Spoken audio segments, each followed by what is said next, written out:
Sākam preses konferenci par valstī īstenotās maksātnespējas politikas efektivitāti. Šajā preses konferencē piedalās valsts kontroliere Elita Krūmiņa, valsts kontroles padomes locekle 2. revīzijas departamenta direktora Ilze Grīnhofa un 2. revīzijas departamenta 1. sektora vadītāja Iveta Ozoliņa. Šajā revīzijā valsts kontroles revidenti cieši sadarbojās arī ar vairākām nevalstiskajām organizācijām. Ārvalstu investoru padome un Amerikas Tirdzniecības kameru, Komercbanku asociāciju, Sabiedrību par atklātību Delna un Administratoru asociāciju. Daži no šo organizāciju pārstāvjiem šodien ir šajā zālē, tāpēc aicinu žurnālistus izmantot šo iespēju un pēc preses konferences uzdot šiem cilvēkiem jautājumus par aktuālo tematu. Vārds valsts kontrolierei Elitai Krūmiņai. Sveicināti, cienījamie preses konferences dalībnieki. Un šodien valsts kontrole vēlas jūs informēt par mūsu veikto revīziju par valstī īstenoto maksātnespējas politiku. Mēs uzsākām šo revīziju, jo uzskatījām un arī uzskatām, ka minētā tēma ir ļoti aktuāla, un es uzsvēršu tikai 3 būtiskas lietas, kas to arī pamato. Sekmīgi funkcionējoša maksātnespējas sistēma ir būtiska loma valsts ekonomikas izaugsmē un arī ilgtspējā. Nespēja ir viens arī no starptautiski vērtētiem uzņēmēju darbības vidi raksturojošiem elementiem, kas, protams, ietekmē arī valsts pievilcību investīcijām. Un valstī izveidotā maksātnespējas sistēma var gan veicināt, gan arī palielināt uzņēmēju darbības vidas attīstības dinamiku. Un es arī vēlos atgādināt, ka mūsu valsts nacionālajā attīstības plānā kā viens no mērķiem ir izcila uzņēmēju darbības vide, un tādu nav iespējams izveidot bez sekmīgi funkcionējušas maksātnespējas sistēmas. Bet es domāju, ka tas nav nekāds noslēpums, un jūs to visi ziniet, ka, diemžēl, mūsu valstī visbiežāk šis vārds maksātnespēja tiek pieminēts negatīvā kontekstā. Un tas sliktākais ir tas, ka arī sabiedrībā ir zaudēta paļāvība taisnīgi maksātnespējas procesu norisei. Un ja sabiedrībai nav šī uzticība, šī procesa taisnīgai un godprātīgai norisei, tad parasti šīs sekas ir vilcināšanās pieteikt maksātnespēju, mēģinājumi nobēdzināt aktīvus un citas nelikumīgas darbības, kas tiek veikts. Es gribētu arī akcentēt tādu pētījumu, ko 2013. gadā, sadarbojoties vairākām nevalstiskajām organizācijām, kā Latvijas Tirdzniecības un Rūpniecības kamera, Ārvalstu investoru padome Latvijā, Amerikas Tirdzniecības palāta Latvijā, Latvijas Komercbanku asociācija un Sabiedrība par atklātību Delna, kura organizēja konferenci par maksātnespējas problemātiskiem jautājumiem. Un šīs konferences ietveros tika veikta arī aptauja, kurā piedalījās 138 uzņēmēju darbības vidas pārstāvi. Un šie pārstāvi ar maksātnespēju savā praksē bija saskārušies 77% apmērā. Un šie aptaujas rezultāti parādīja jau katastrofāli zemu uzticības līmeni maksātnespējas procesam Latvijā, jo 76% no aptaujātajiem uzskatīja, ka praksē maksātnespējas process nav caurskatām un godīgi, 83% no aptaujātajiem atzina, ka valsts nespēja efektīvi aizsargāt uzņēmēju nelikumīgi aizskartās intereses. Un vēl es gribētu uzsvērt, ka maldīgi ir uzskatīt, ka maksātnespējas procesi skar tikai procesos iesaistītās personas un ka maksātnespējas sistēmas kvalitāti ietekmē tikai privātā sektora līdzekļus. Es vēlos uzsvērt, ka šie jautājumi skar arī publisko sektoru, jo arī valsts kā kreditors komersantu maksātnespējas procesos zaudē ievērojams finanšu līdzekļus. Un šeit es minēšu tikai to, ka nepilnu 2 gadu laikā, tas ir no 2013. gada 1. janvāra līdz 2014. gada 30. septembrim, valsts budžeta iestādes un valsts kapitāla sabiedrības ir norakstījuši vismaz 434 miljonus eiro izbeigtajos maksātnespējas procesos. No tiem 402 miljonu eiro veido valsts ieņēmumu dienestu norakstītie nodokļu parādi, un 15 miljonus eiro veido ministriju un to padotības iestāžu budžeta līdzekļi. Manuprāt, kopumā tās ir ļoti sliktas ziņas Latvijas biznesam un tautssaimniecībai kopumā. Un līdz ar to, lai arī noskaidrotu šo problēmu, cēloņus, apjomus un risinājumu ceļus, mēs arī nolēmām veikt šo sistēmisko revīziju. Un paraksturojot mērķi, kas bija mūsu revīzijai, tad pirmkārt mēs vēlējāmies saprast, vai valstī īstenotā politika maksātnespējas jomā sasniedz normatīvajā regulējumā noteiktos mērķus.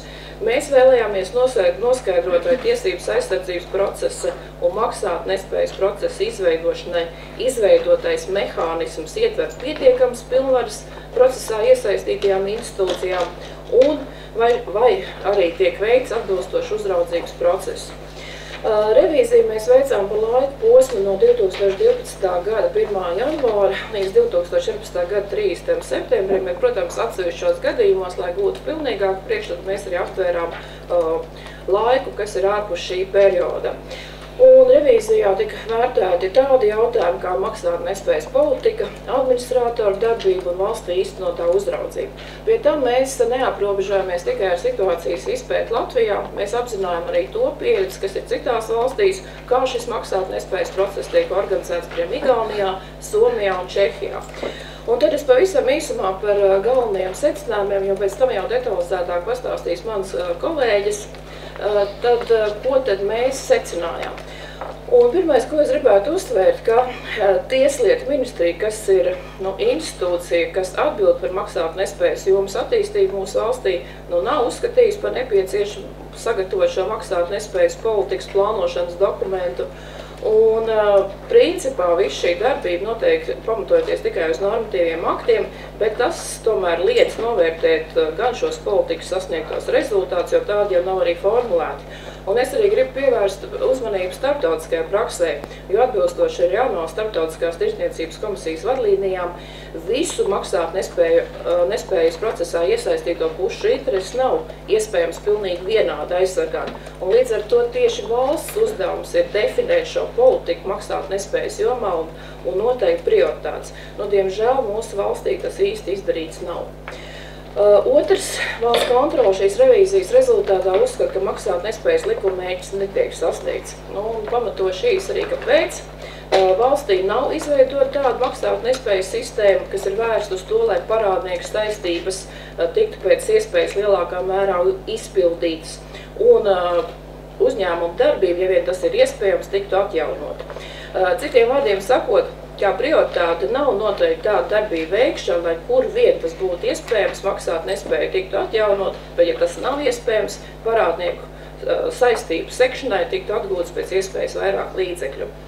Revīzijā mēs konstatējām, ka Latvijā faktiskā maksātnespējas prioritāte ir pēc iespējas ātrāk maksātnespējas procesa pabeigšana un veiktie pasākumi maksātnespējas jomā nav vērsti uz šo ekonomiskās vērtības saglabāšanu un atgūšanu.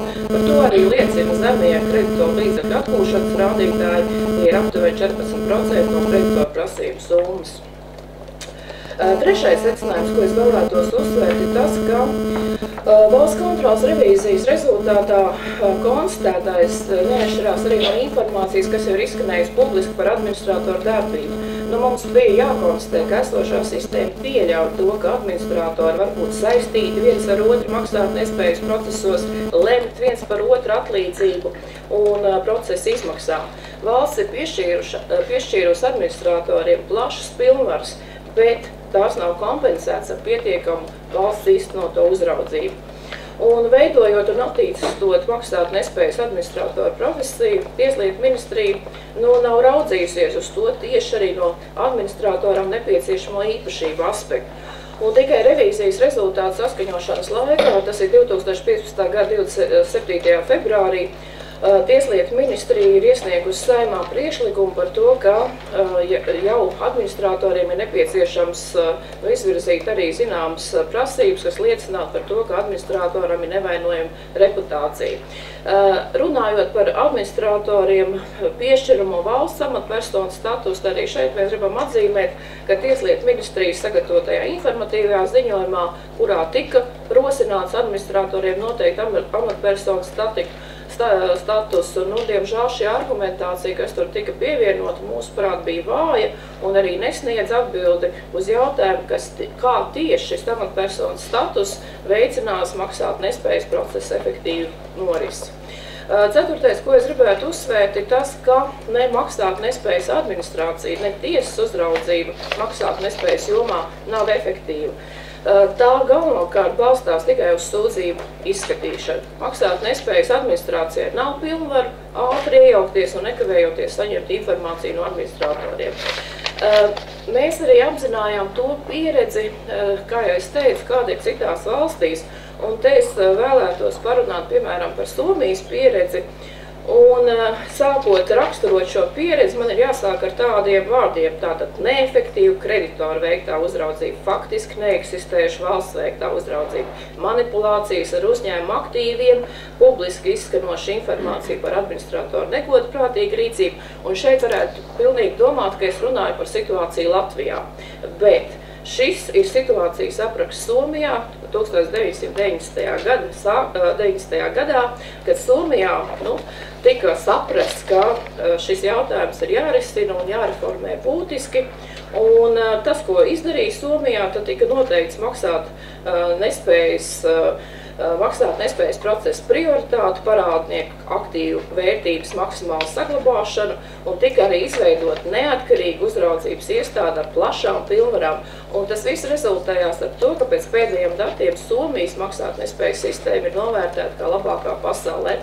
Un es gribētu uzsvērt, ka problēma ir daudz, un tāpēc mēs uzskatām, ka maksāt nespējas jomas sakārtošanai šobrīd nepietiek ar tādiem kosmētiskiem labojumiem, kas ir atsevišķi grozījumi izdarīšana normatīvos, lai risinātu tādus tajā mirklī sasāpējušas jautājumus, bet šīs izmaiņas ir jāveic pēc būtības un secīgi. Vispirms šīs problēmas apzinoties to savstarpējo miedarbību, formulējot mērķus un risinājumus, un tam būtu jābūt ietvertam politikas plānošanas dokumentos.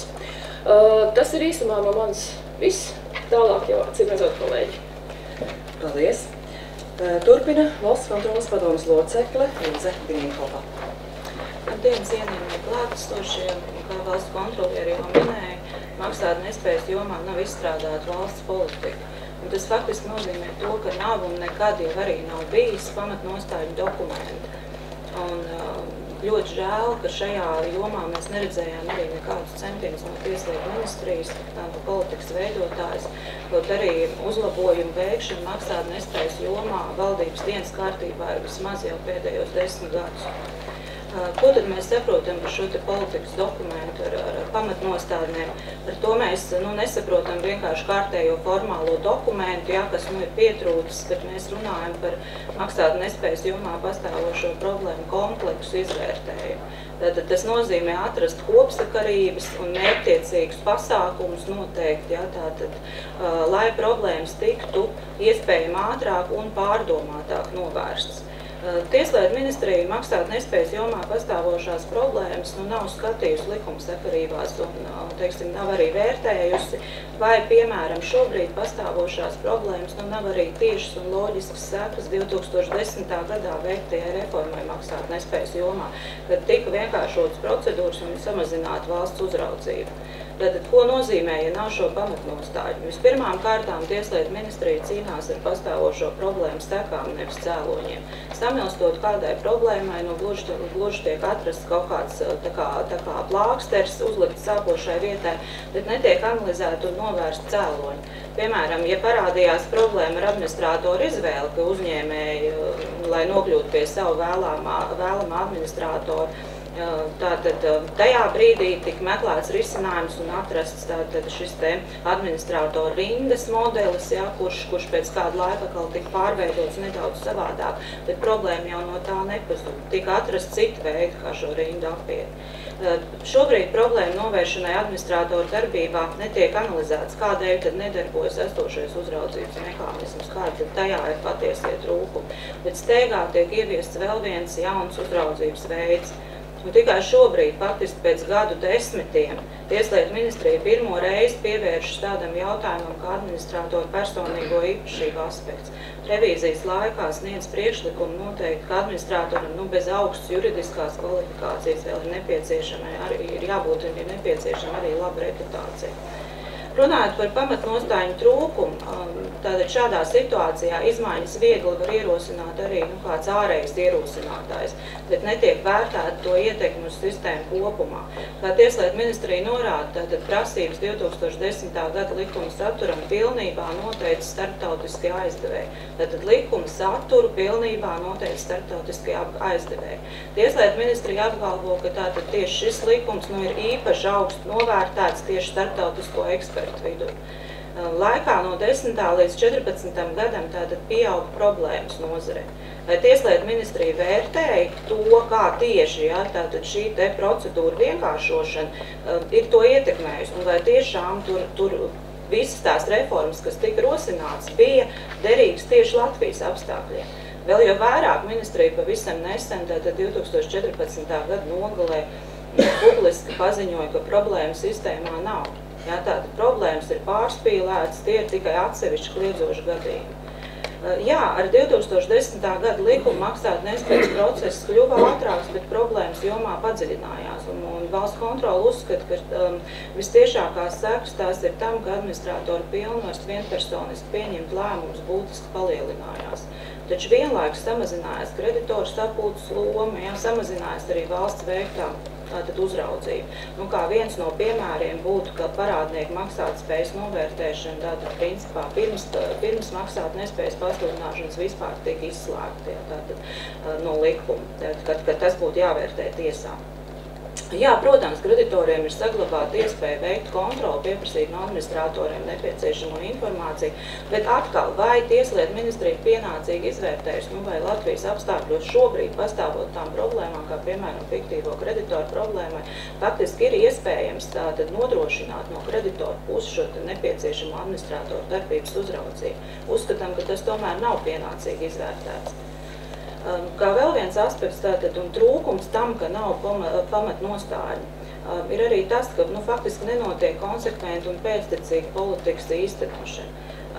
Tātad, kā mēs redzam, arī pēdējie notikumi par to liecina, ka faktiski Tieslietu ministrijas domas mainās pa mēnešiem.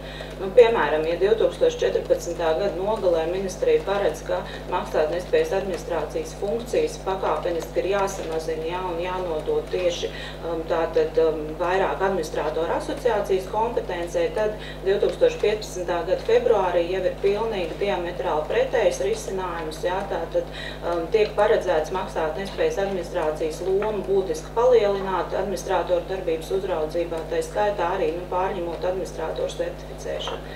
Līdzīgi notiek arī ar ētikas kodeksu.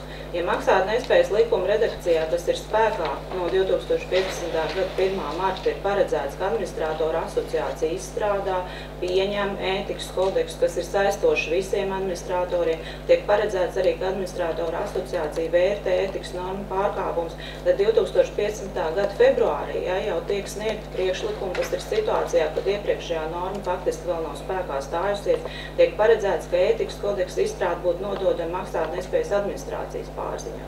Vai šeit ir vērojama kaut kāda konsekvence?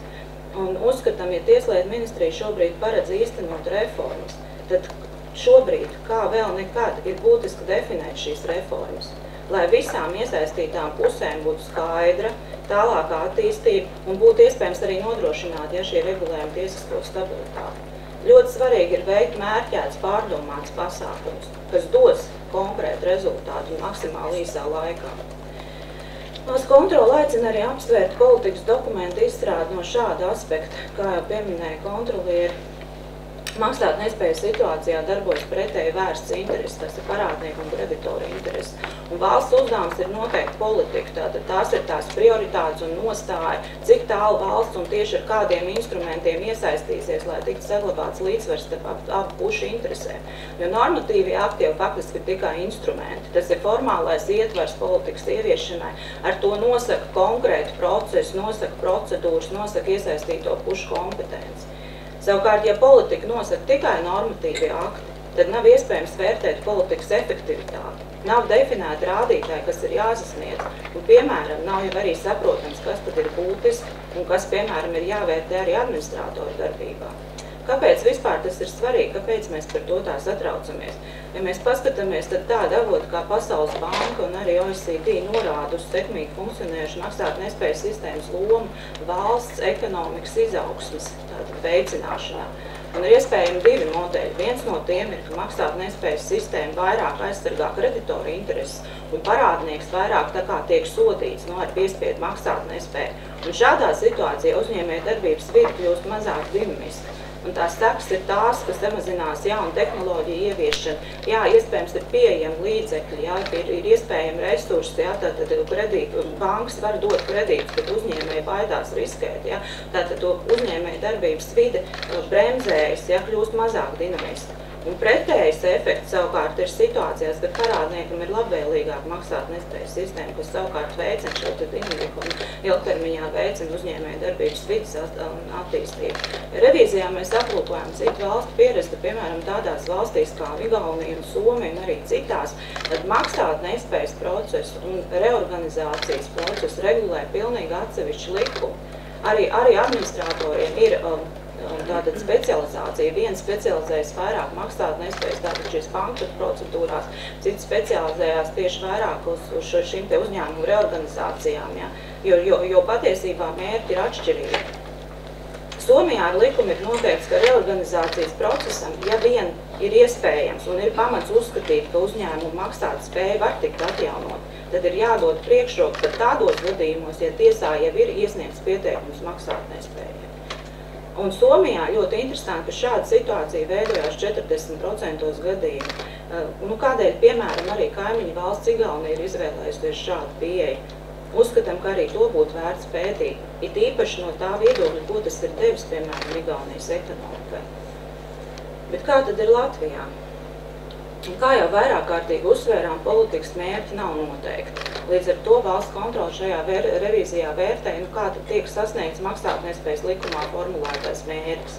Tātad finansiālās grūtībās nonākuši parādnieku saistību izpilde un, ja iespējams, maksātspējas atjaunošana. Tie rādītāji, kurus mēs ieguvām spilgt, apliecina, ka mērķis nav sasniegts. Un Latvijā prioritāte nebūtu nav šīs ekonomiskās vērtības saglabāšana un atgūšana. Par to liecina kreditoru līdzekļu atgūšanas rādītāji, tātad tie ir 14% no prasījuma summas, kas faktiski norāda to, ka kreditoru izredzes atgūt līdzekļus ir niecīgas. Jā, maksātnespējas procesa ilgums ir mazāks nekā OECD valstīs vidēji, bet iznākums visbiežāk ir aktīva ātri izpārdošana, nevis uzņēmuma darbības turpināšana. Jā, Latvijā ir paredzēts tiesiskās aizsardzības process, bet sekmīgi īstenot tiesiskās aizsardzības procesa skaits ir mazs. Tie būtībā ir 6% no izbeigtajiem tiesiskās aizsardzības procesiem. Turklāt, revīzijā arī konstatējām, ka šie procesi praksē vairumā gadījumu tomēr tiek izmantot, lai realizētu kāds cits intereses, kas nav tieši saistīts ar uzņēmuma darbības turpināšanu. Tātad, lai novilcinātu maksātnespējas pieteikšanu, pārstrukturizētu parādus, nokļūt pie vēlamā administrātora un tā tālāk. Piemēram, revīzijā viens no konstatētiem gadījumiem. Viena administrātora visu 15 tiesiskās aizsardzības procesu turpinājās kā maksātnespējas procesi. Turklāt 13 procesi tika skatīti vienā tiesā. Vajadzības gadījumā, protams, īsti pirms tam tika mainīta juridiskā adrese. Kopā šajā situācijā bija 9 adrešu maiņas. Līdzīgi gadījumi tika konstatēti arī vēl citi. Latvijā ir augsts maksātnespējas procesa izmaksas, tā ir 53% no atgūtajiem līdzekļiem. Mēs uzskatām, ka Tieslietu ministrija arī nav izvērtējusi, vai Latvijas situācijā kreditors spēja nodrošināt pietiekamu kontroli arī par šo aspektu, par maksātnespējas procesa izmaksām, to pamatotību. It īpaši ņemot vērā jau pieminētās problēmas, kā piemēram fiktīvo kreditoru jautājumu. Arī revīzijā konstatētais apliecina to, ka par procesa izmaksām un administratoram noteiktu atlīdzību kreditors apulcēs balsot citi administratori, kuri kā juristi pārstāvējuši kreditorus gan vienpersonis, gan gūstot pārsvaru par citu kreditoru. Ļoti spilgt piemērs, kā piemēram par valsts ieņēmumu dienestu balsu skaitu. Tāpat arī procesa izmaksu par pakalpojumiem, kurus sniedz citiem administratoriem piederošu uzņēmumu, ja, tātad par juridiskiem pakalpojumiem, par nekustamā īpašuma vērtēšanu un tam līdzīgi. Lai maksātnespējas sistēma tik sakārtot atbilstoši visas sabiedrības interesēm, valsts kontrole ir vērsusies ministra kabinetā un saimā. Un šobrīd ir būtiski tiešām apzināties problēmu patiesos cēloņus un izvērtēt, kādi mehānismi ir nepieciešami, lai pēc iespējas ātrāk un efektīvāk nozari sakārtot. Bet tālāk jau par revīzijā konstatēto tieši administratoru darbībā un uzraudzībā, tad pastāstīs mani kolēģi. Paldies. Vārds atbildīgā departamenta sektora vadītājai Ivetai Ozoliņai. Labdien! Es varbūt vispirms sākšu ar to,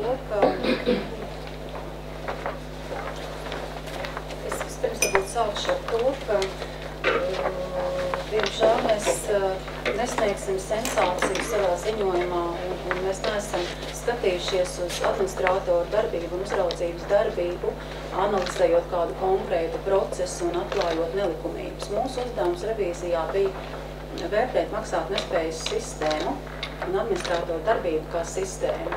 Un tādēļ varbūt vispirms es pavisam īsi ieskicēšu, kā mēs raudzījāmies uz administratoru profesiju un kas bija mūsu tāds atspērienu punkts šim skatījumam.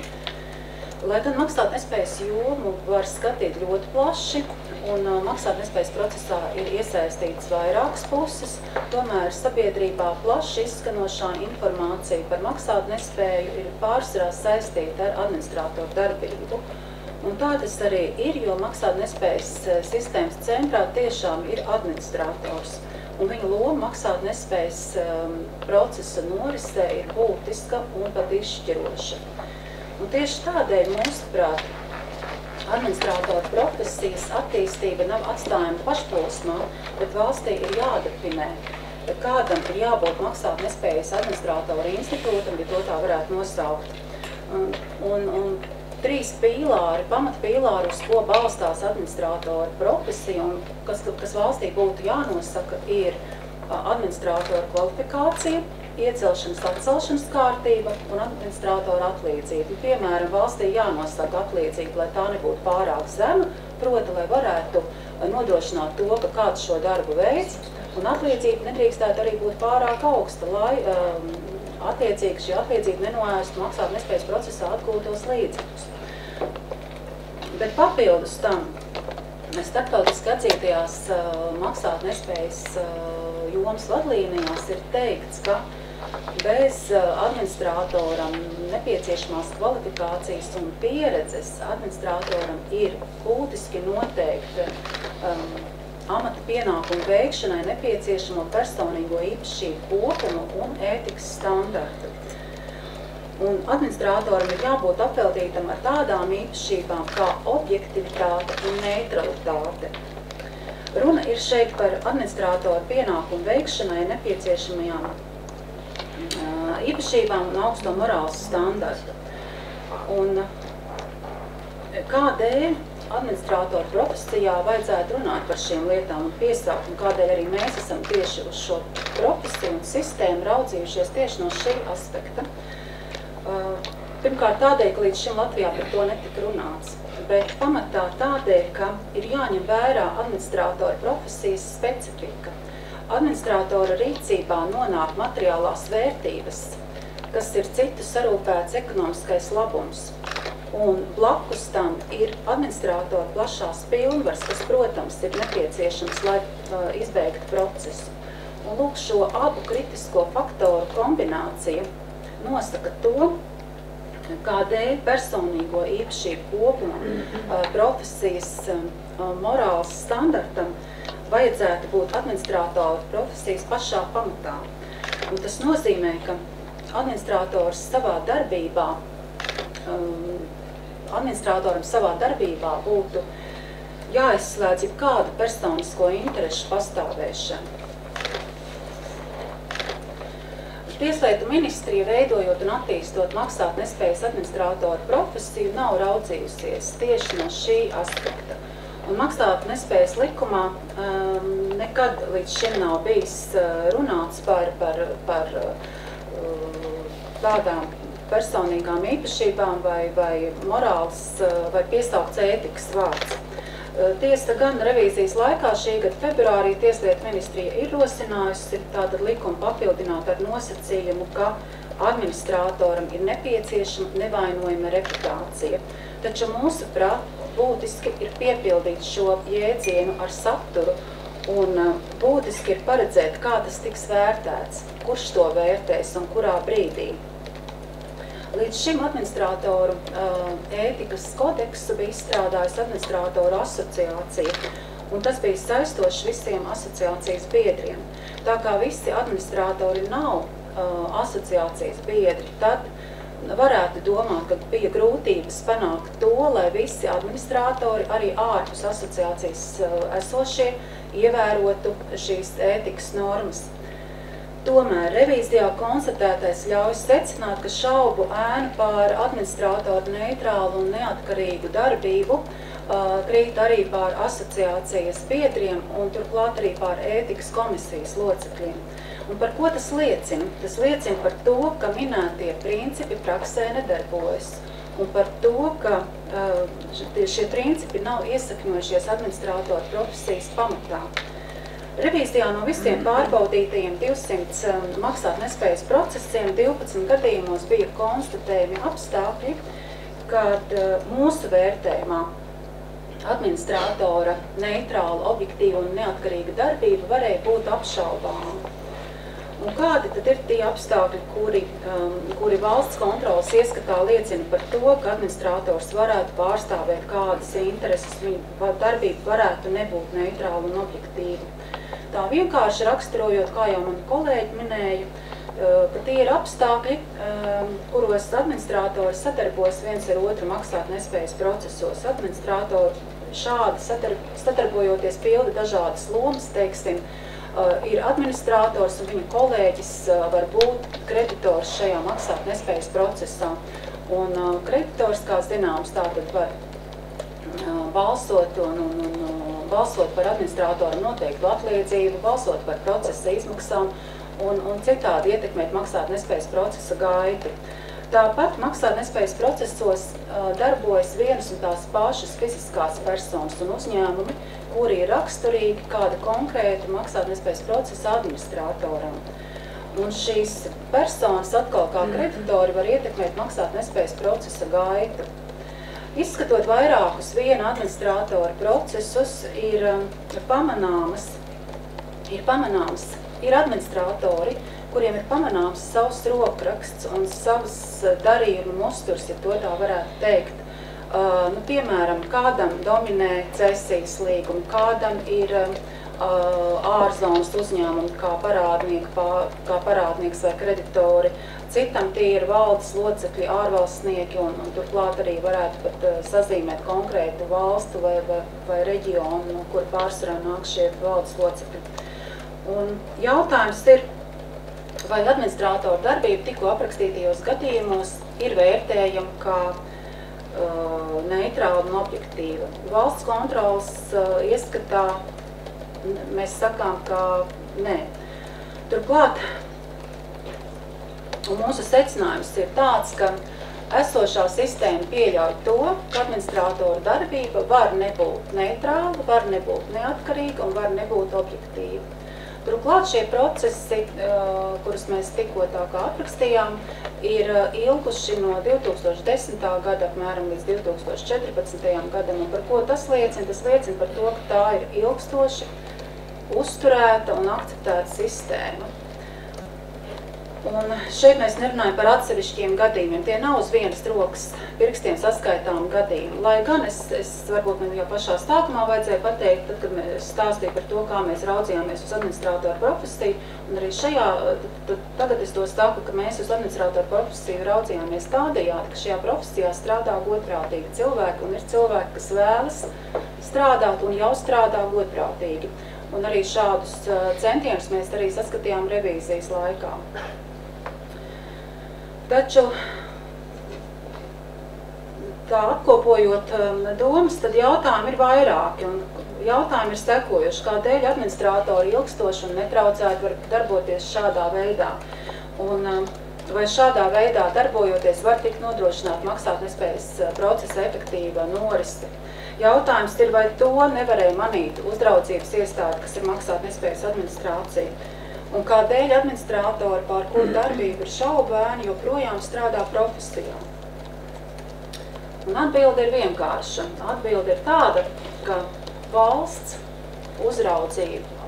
no savas puses uzraudzību īsteno tikai izskatot, galvenokārt izskatot sūdzības. Tā nav vērsta uz sistemātisku, preventīvu un proaktīvu darbību. Maksātnespējas procesa uzraudzība ir nodota pašu maksātnespējas procesā iesaistīto personu rokās.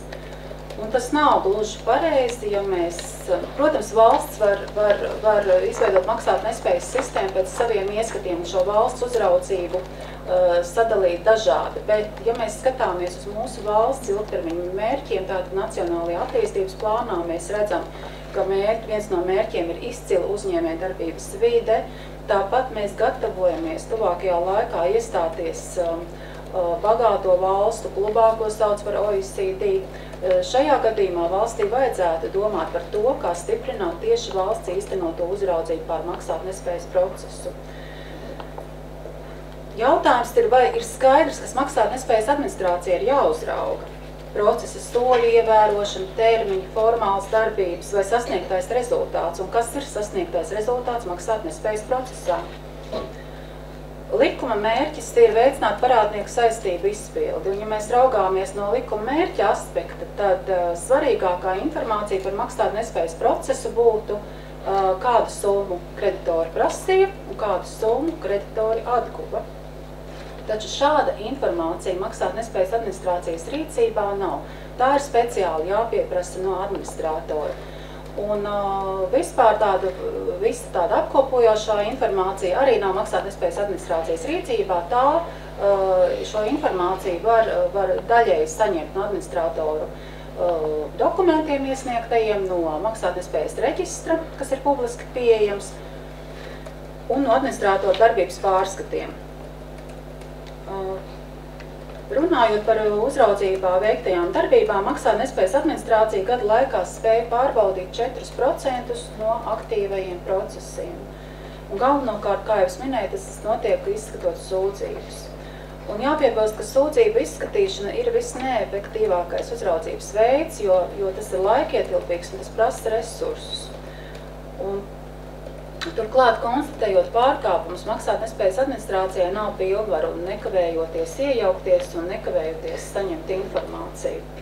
Piemēram, konstatējot pārkāpumus, maksātnespējas administrācija raksta vēstuli administrātoram, tad tiek sagaidīta atbilde vai dokumenti, un tālāk var arī notikt šī saraksta ar administrātoru līdz kādam vai nu atrisinājumam vai lēmumam. Kā piemēram, varu ilustrēt pavisam ļoti vienkāršu situāciju, kad nav iesniegts obligāti iesniedzamais administrātoru darbības pārskats. Un šeit kā piemērs ir process 2012. gadā jūnijā tiek pasludināts maksātnespējas process, vairāk kā pēc gada, 2013. gada oktobrī, maksātnespējas administrācija konstatē, ka pārskats nav iesniegts, sākas saraksti ar administrātoru, kaut kas daļēji tiek iesniegts, tomēr līdz galam ne. Un tā līdz 2014. gada maijam, kad ir izdots tiesas lēmums par to, ka tiesa konstatēja pārkāpumu šajā sakarā administrātoru darbībā, bet tas prasīja gandrīz 2 gadus.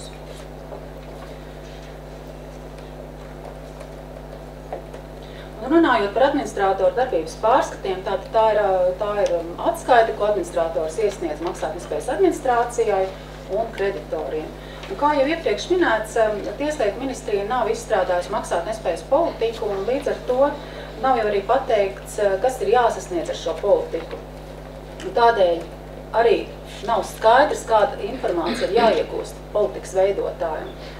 Un tādēļ, lai spētu novērtēt maksātnespējas procesa rezultātu un administrātoru darbības rezultātu, jautājums, kāda informācija maksātnespējas administrācijai būtu nepieciešama. Vai maksātnespējas administrācija ir skaidrs, ko darīt ar administrātoru darbības pārskatiem, kādu informāciju tie sniedz, kādu pievienoto vērtību maksātnespējas procesa uzraudzībā tie sniedz. Ar nosacījumu, ja šie pārskati vispār tiek iesniegti, jo revīzijā no pārbaudītajiem gadījumiem no pārbaudītajiem procesiem 26% gadījumu pārskatu nebija. Un interesanti ir arī noteiktie termiņi, kuros administrātora darbību var pārbaudīt. Tas ir vai no aktīvā procesā, ja process ir pēc 2008. Gada likuma, vai gada laikā pēc procesa beigām, ja tas ir pēc jaunākā likuma normām. Un kā rezultātā arī no šiem 26% trūkstošie pārskati bija arī gandrīz, var sakot, no tā pārbaudīto procesu skaitu kopumā 200, gandrīz piekdaļa, tas ir 19% gadījumu pārskatu pat vairs, un arī informācija nevarēja tikt pieprasīta sakarā ar šiem likumā noteiktiem uzraudzības termiņiem. Līdz ar to valsts kontrole secina, ka no valsts puses administrātora darbības kontrole netiek veikta pēc būtības, un tāpat arī nav paredzēts veikt darbības kontroli pēc būtības. Un sistēma paredz administrātoru vērtēt tikai konkrētā procesā, informācija pieprasīt tikai par konkrēto procesu un arī administrātoru atcelt tikai no konkrētā procesa. Tāpat nav paredzēts, ka administrātora sniegums vai darbība būtu jāvērtē kompleksi visā viņa karjeras laikā, tātad saredzot kopsakarības metodas, ar kurām strādā kāds konkrēts administrators, kas varētu liecināt, ka tieši šī konkrēta administratora rokraksts veido vienveidīgu pārkāpumu sistēmu, kuru varētu jau laicīgi novērst.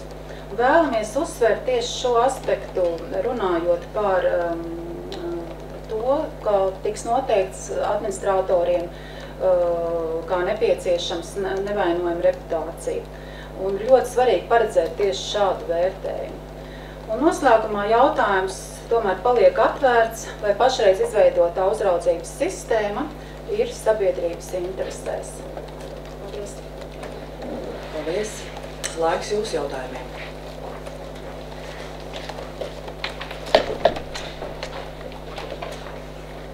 Latvijas televīzija vienkārši sarunāt. Vai jūs, ko tieslietu ministrijas atbildē? Jūs noteikti esat uzdoši viņiem šos ieteikumus, vai viņi piekrītā? Tātad Ilze Grīnkopa padomes locekle. Runājot ar tieslietu ministriju ļoti interesanti, piemēram, šajā aspektā par administrātoru reputāciju, tātad ieteikumu mēs sniedzām tādu, ka tieslietu ministrijai nepieciešams šobrīd veikt kompleksu izvērtējumu par to, kādam ir jābūt attiecīgi administrātoru profesijas standartam. Un ar to mēs saprotam, protams, tālāk ieteikumu redakcija seko tāda, ka, veicot šo izvērtējumu, tad ir arī jāsaprot, kādu grozījumu ir jāveic normatīvos aktos un kādi instrumenti vispār ir jāiedarbina, lai šo augsto, ētikas morāles standartu ieviestu. Tieslietu ministrija tātad savā atbildē par to, kādus pasākumus viņi veiks, viņi mums atbildēja, ka protams, tātad šis kas jau ir izdarīts, tātad tiks sniegt grozījumu likumā par to, ka tātad papildus augstajā juridiskajā kvalifikācijā būs nepieciešama arī tātad nevainojama reputācija. Tālākās darbības, patiesībā tieslietu ministrija nav definējusi. Līdz ar to, šis jautājums šobrīd ir ļoti būtisks un atklāts. Kādā veidā, un ar kādiem mehānismiem, tad tiks iedarbināts šis, reputācijas un ētikas normu, vērtējums. Jo, lai arī kas būtu, kā saka, šis cilvēks, šis, lēmējs par to, vai šī reputācija ir laba vai slikta, kādam būs jābūt tam, kurš atnes informāciju, kurš pasaka, ka, redz, mēs saredzējām šajā te procesā, tātad administrātoru darbībā šo te negodprātīgo rīcību. Kurš šajā konkrētajā monolī būs tas, kas šo izvērtējumu veiks? Tātad, kā jau mani kolēģi arī stāstīja, šobrīd patiesībā maksātnespējas administrācija nav tā, kas to varētu izdarīt, jo administrācijai nav tādu pilnvaru. Tad kurš šajā brīdī vispār kādā veidā tiks paredzēta administrātoru darbības kompleksa izvērtēšana? Neiet runa tikai par vienu procesu. Tad mēs gribētu tomēr rosināt domāt, ja tiešām ir vēlme šo sistēmu sakārtot, atbrīvoties no cilvēkiem, kas nevēlās strādāt godprātīgi, Ja?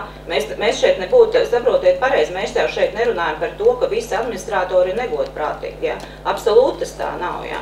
Bet noteikti šīs profesijas rindās ir cilvēki, ja, kuri ir negodprātīgi. Un ja ir vēlme attīrīties no šiem cilvēkiem, ja, pacelt šo profesijas prestižu, ja, tad ir jautājums, ar kādiem mehānismiem tieši šobrīd mēs to panāksim. Tas, ko mēs sakam, viennozīmīgi nepietiek tikai ar to, ka likumā tagad būs ierakstīta rindiņa, administratoram ir nepieciešama augsta reputācija. Vai arī administratoram tagad būs amatpersonas status. Ja? Tad tas, par ko mēs runājam, par šo te komplekso izvērtējumu, tāpēc arī mēs tik daudz veltījām laiku un runājam par šīm politikas nostādnēm, ja? Tad kas ir šis pasākumu kopums kādā veidā, ja? Tātad mēs to panāksim. Un šeit ir tā joma, kurā mēs neredzam no Tieslietu ministrijas pagaidām nekādas konkrētību. Ja? Ļoti iespējams, ka tāda radīsies laika gaitā, bet pagaidām, vismaz tajās darbībās, ko Tieslietu ministrija mums ir uzrakstījusi, mēs nemanām kaut kādu konkrētu definētu darbību, kāda sekos. Es tikai vēl tam vienu mazu papildinājumu. Un tieši tāpēc mēs esam arī uzrakstījuši un sagatavojuši vēstuli ministru prezidentei, aicinot jau iesaistīties šajā procesā. Un vēl viena nianse, kas varbūt neizskanēja par tiem gadījumiem, ko mēs jau identificējām, mūsuprāt riski attiecībā uz administratoru rīcību, mēs esam informējuši ģenerālu prokuratūru. Es zināmā mērā papildināšu iepriekšējo jautājumu, un tas pirmais jautājums būtu, ņemot vērā, ka Tieslietu ministrs Ginteris Rašnačs ir, kā jau jūs minējāt, pērnā gada nogalē minējis to, ka vairāk uzraudzības un pilnvaru būtu jādod asociācijas rokās, un tagad šī pozīcija ir kardināli mainīta par 180 grādiem. Protams, tas būtu jautājums politikas izstrādātājiem, tomēr jūs esat pēdējos mēnešus daudz strādājuši šajā nozarē un jomā.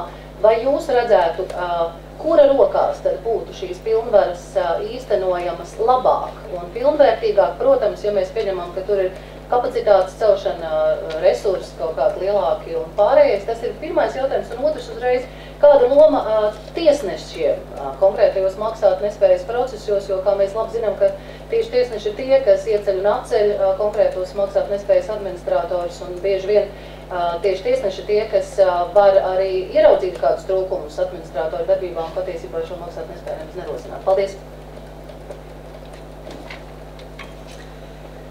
Runājot par šīm uzraudzības pilnvarām, mūsuprāt, šobrīd ir īpaši būtiski pieņemt valstisku lēmumu, respektīvi, mūsuprāt, tomēr pie pastāvošajām problēmām. Ir ļoti būtiski stiprināt tieši valsts īstenoto uzraudzību. Protams, tad, kad sistēma sakārtosies, tad var tikt domāts par to, vai to var pārņemt asociācija, vai to var pārņemt pašpārvaldes kāda institūcija. Tad, mūsuprāt, šobrīd būtu ļoti svarīgi valstī pateikt, ka jā, mēs saprotam šo problēmu, mums tā rūp, un mēs to domājam risināt šādi. Ja mēs pastamies uz maksātnespējas administrāciju šobrīd, tad kapacitāte tur ir ļoti vāja. Ja? Vispirmām kārtām nav šo pilnvaru, un otrkārt, ja nemaldos, tie ir 9 cilvēki, kas vispār nodarbojas šo uzraudzības procesu. Ja? Tad, protams, ka viens no politikas izstrādes un šīs fāzes uzdevumiem būtu saprast, ja? Tad kāds ir šis instruments. Mēs domājam, ka tam tomēr šobrīd būtu jābūt valsts rokās. Ja, tātad kāds ir šis instruments un kāda līdzekļi tam ir vajadzīgi. Ja? Un tas jau kā reiz ir politikas izstrādātāju uzdevums. Jo, lai arī kādi grozījumi un normatīvi akti pēc tam nebūtu jāizdod, vispirmām kārtām ir skaidri jāsaprot, ja, kas ir tas, ko mēs gribam, ja, ko mēs gribam ar to panākt. Runājot par tiesu lomu, jāatzīst, ka tiesu lomu mēs arī vērtējam šobrīd kā vāju, jo faktiski it īpaši tie gadījumi, ja, kurus mēs revīzijā apskatījām, un šeit neiet runa par kaut kādiem īpaši sarežģītiem gadījumiem, ja, bet runa ir par visai vienkāršām procedūrām, ja, kas jau arī diezgan plaši ir izskanējuši, ja, tie gadījumi, tātad kā tiek vērtāts, ja, tātad šī te ķīles būtība, ja, vai ne, vai tiešām tur par būtiskiem miljoniem var būt tātad, kā nodrošinājums kaut kāds, teiksim, piemēram, vecs transporta līdzeklis vai tam līdzīgi jautājumi, ja. Un šeit, tieši tiešām neiet runa par augstu līmeņa sarežģītām situācijām. Ja? Tātad tas, ko mēs domājam, ka arī šajā ziņā būtu jāveidojās kaut kādām vadlīnijām, labās prakses apkopojumiem, sliktās prakses apkopojumiem, ja? Tam līdzīgi. Protams, Tieslietu ministrija mums ir norādījusi, ka, protams, tiesas ir neatkarīgas, ja? Tiesu kompetencijā iejaukties nevar, nevienam tiesnesim nevar pateikt, kas viņam ir jādara. Par to mēs arī absolūti nerunājam, mēs, protams, arī saprotam, ja? Bet, kaut kādā veidā ir jāveidojas izpratnē par to, kā tad ir jāvērtē šie jautājumi, uz kādu dokumentu pamata, ja? Un acīm redzot, ja jau tiesnesis neizprot, kādu dokumentu viņam ir jāpaprasa, ja? Vai, piemēram, jāielūkojās kaut kādā bilancē vai vēl kaut kādā grāmatvedības dokumentā, un tad droši vien ir jābūt kaut kādām veidam, ja? Kādā tad šī informācija līdz tiesnesim tiek nogadīta. Ja?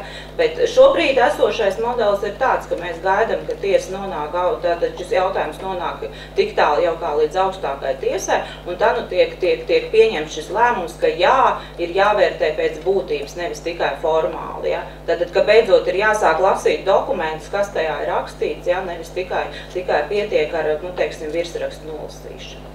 Jā, un arī neliels komentārs no manas puses par problēmām saistībā ar lietu izskatīšanu tiesā, jo man liekas, visklājāk jau lietas ir šī vēlme mainīt adresi, lai nokļūtu attiecīgajā tiesā. Jā, man nevērtīs viņas Jānis Ieglītis, es tieši arī gribēju, vai jūs, tā kā ir izskanējis publiski šīs interesantās situācijas, kad konkrētas lietas nonāk vispirms pie konkrēta maksātnespējas administratora un tad arī pie konkrēta tiesneša.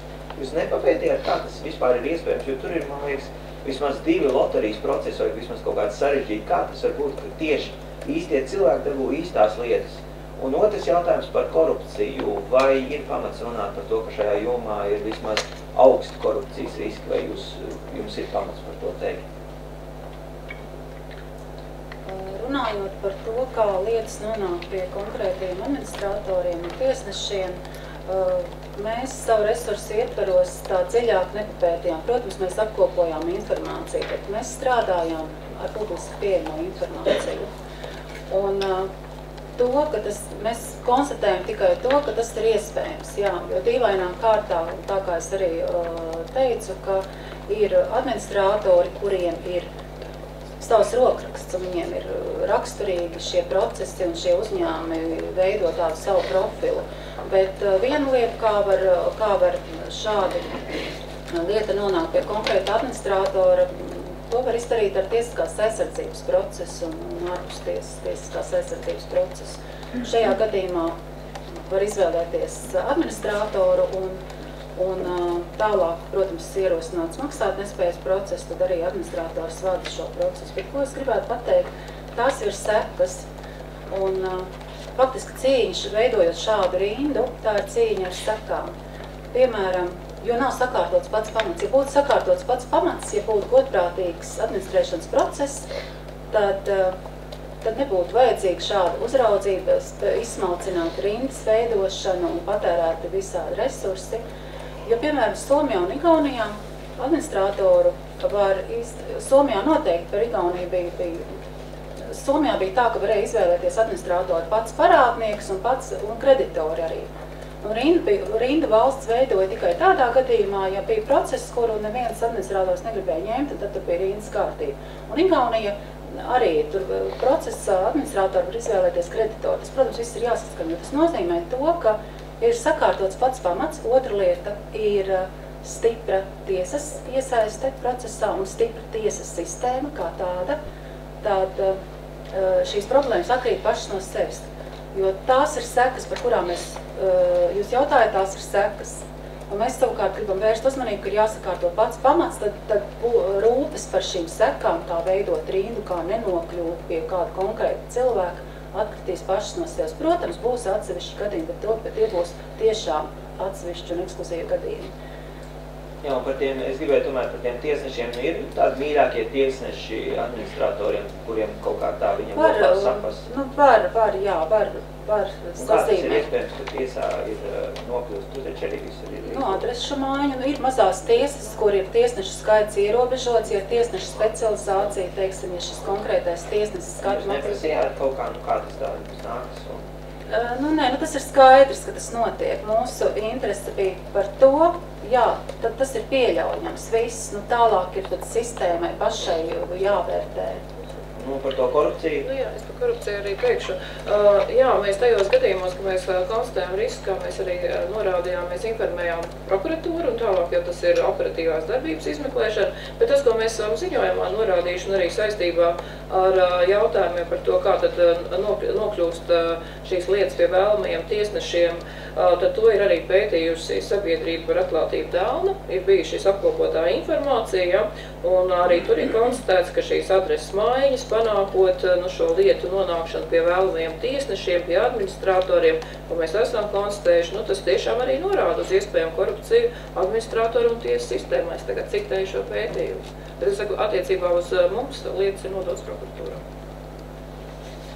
Lāsma Brunta, Lielāņa ziņas, jūs esat konstatējuši visu šīs lielās nepilnības sistēmā.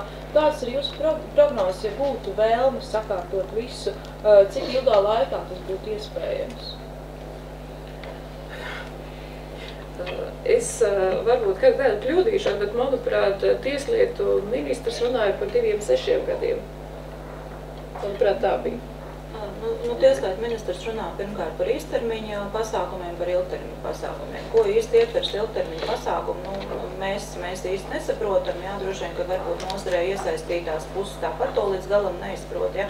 Bet tas, kas mūsuprāt ir svarīgi un kam droši vien nevajag ļoti, ļoti daudzus gadus, jā, tiešām būtu saprast šobrīd, jā, kā jau minēja kaut vai par šo te reputācijas ētikas jautājumu, jā, tad nav nepieciešami gadi, lai izvērtētu šo te uzraudzības mehānismu, jā, kādā veidā mēs izvērtēsim tos pasākumus, jā, kādā veidā mēs vērsīsimies pret negodprātīgu rīcību, jā. Vai tas atkal būs gadu jautājums, kamēr tiesa izvērtīs kādu konkrētu jautājumu, jā, kad tiešām tātad būs kāds pirmais precedents, ka tiešām būs šis te pierādījums tam, ka jā, šī te reputācija ir apšaubām, jā, bet tad, protams, mēs varam gaidīt ilgus gadus, jā, vai arī mēs varam mēģināt sakārtot šo te sistēmu, jā, jau preventīvi, radot šo te iespēju preventīvi, jau tātad sāk pastiprināt, vērtēt konkrēti amatpersonu, tad administratoru darbību, jā, un kaut kāds pasākums jau preventīvi veikt, jā.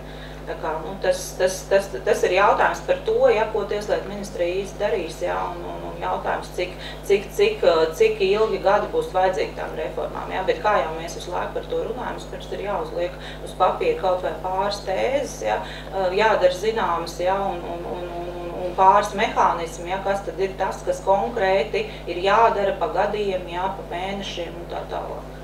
Un tas, protams, ir arī politiskās gribas jautājums. Mēs jau ļoti labi zinām, ka ir nozares, kur panākt būtiskas reformas ir ļoti grūti, un atcerēsimies to pašu būvniecību. Un šis arī tas gadījums, kur darbojas spēcīgi lobby, un tieši tāpēc mēs arī esam vērsušies, ne tikai ar savu viedokļu attiecīgajā ministrijā Saeimā, bet arī aicinājuši ministru kabinetu, ministru prezidentu iesaistīties šī jautājuma risināšanā, jo bez vēlēšanās kaut ko sakārtot nekas jau nenotiksies. Jā, varbūt jūs varat dot tādu vērtējumu, jūs esat jau vairākas šīs te revīzijas lielās taisījuši par nozarēm, piemēram, šī te joma tieši, cik viņa ir, jo visās jomās vienmēr ir pārkāpumi, gan arī vienmēr lielāki, mazāki, tad par ko jūs varat raksturot šo te jomu tieši, kā varbūt, cik nopietnas tie pārkāpumi ir, cik negodprātīgas ir rīcības, tas koeficients ir augsts. Es laikam varu teikt tā, laikam ir bijuši diezgan maz jomu, kur es tagad tā ātrumā varu atcerēties, kur piesaucot to pašu aptauju, ko jau veica šīs nevalstiskās organizācijas, ka 76% ja, uzskata, ka maksātnespējas process nav caurskatām. 83% no aptaujātēm atzīst, ka valsts nespēja efektīvi aizsargāt šīs intereses. Ja. Tad tie ir šokējoši cipari.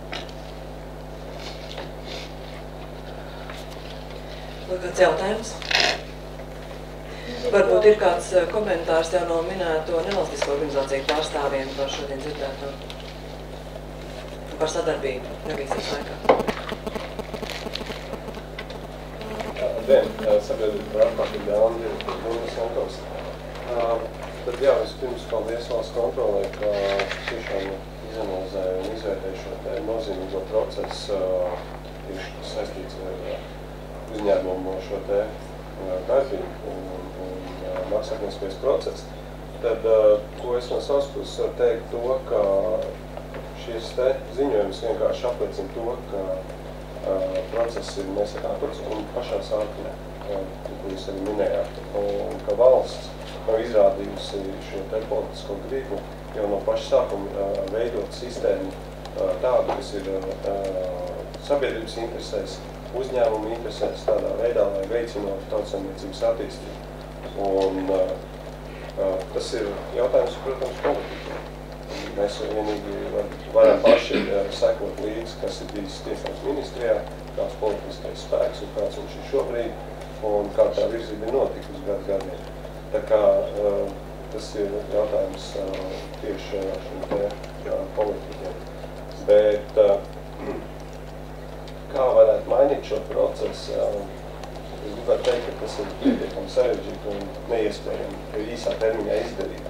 Jo, lai cik tas būtu nožēlojami, mums ir dotajā brīdī jāiztiek ar kosmētiskiem remontiem, jo mēs labi zinām, lai izveidot kaut kādu labu, efektīvu stratēģiju vai politikas plānošanas dokumentu valstī, tas ir ļoti ilgstošs process, gadiem un es teiktu pat neefektīvs.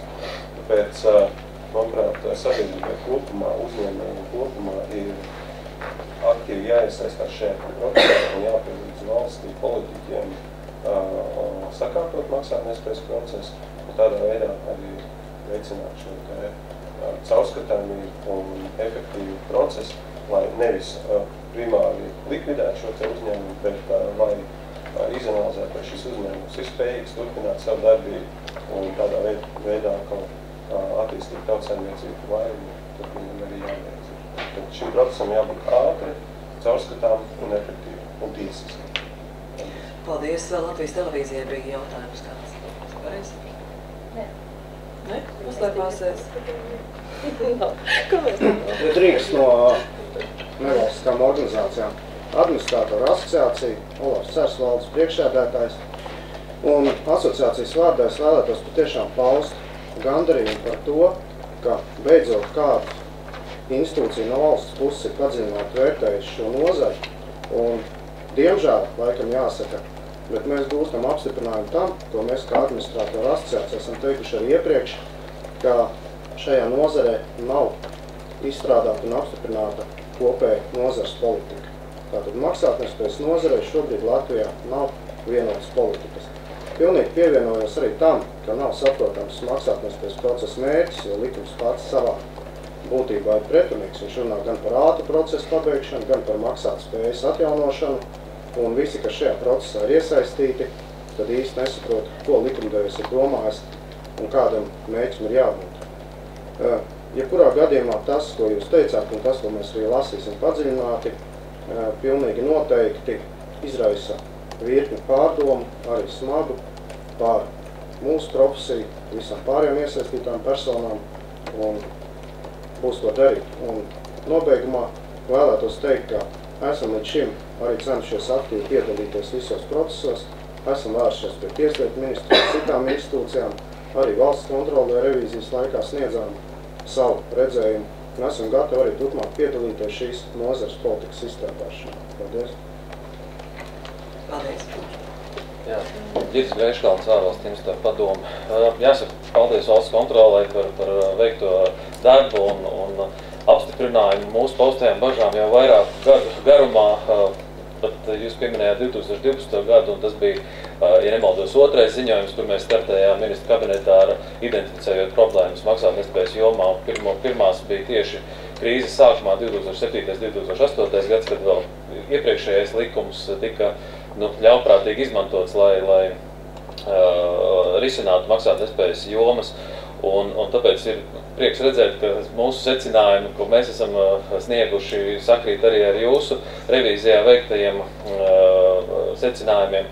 Un jāpievienojas maksātnespējas administrācijai, asociācijai par tiem turpmākajiem darbiem, jo līdz šim viss ir noticis vairāk reaģēšanas režīmā un reakcijas ugunsgrēku dzēšanas gadījumā, un, kā jūs pareizi izteicāties, tādu plāksteru līmēšanu uz identificētiem problēmu jautājumiem, tad varbūt ar tām konceptuālu skatījumu un stratēģiju un pamatnostādēm varētu tikt vispirms identificēts mērķis un tad kopīgi risināt jautājumu par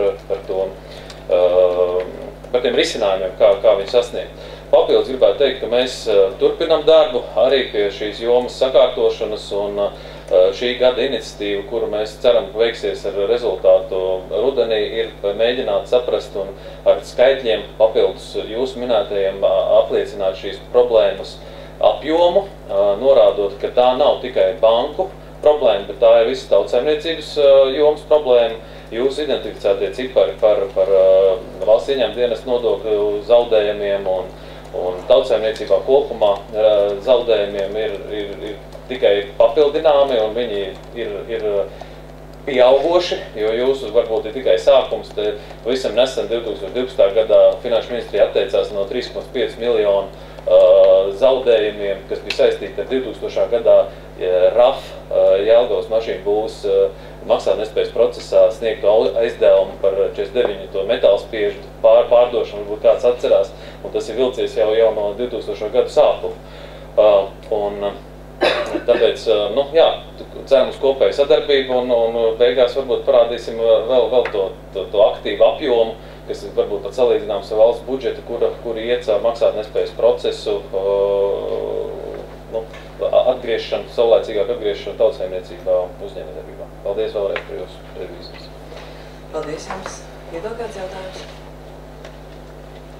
Paldies arī jums. Veiksim darbu.